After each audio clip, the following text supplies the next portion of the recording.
Benleri ayrıca çekeceksin abi ya.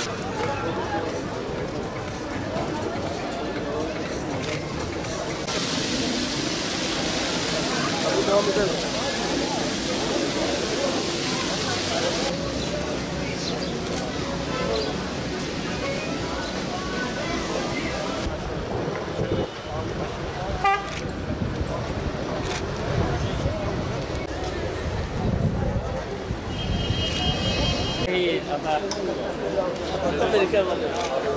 ساو باشي ثاني حسين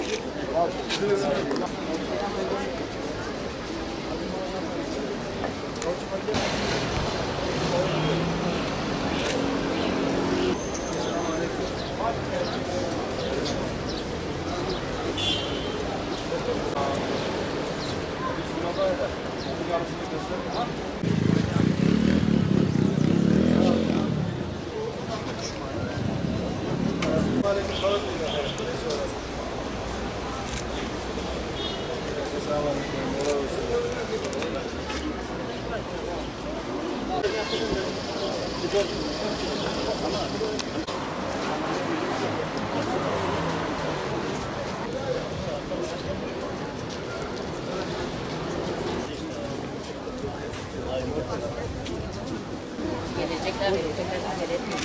Sabır alma.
Tamam.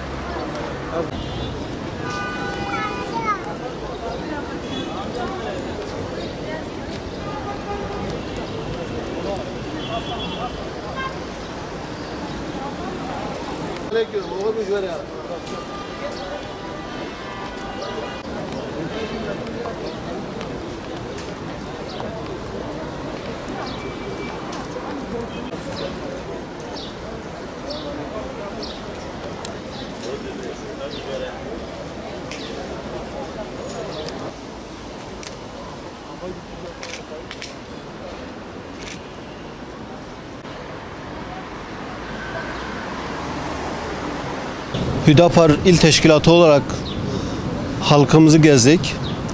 Bağımsız aday Doktor Aydın Gök'ü desteklemek üzere halkımıza yarınki mitinge davetiye broşürleri verdik. Davetiyelerimizi verdik.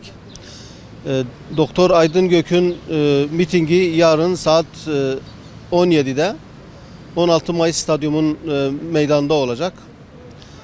Hüdapar olarak dediğimiz gibi bağımsız adayı Doktor Aydın Gök'ü destekliyoruz.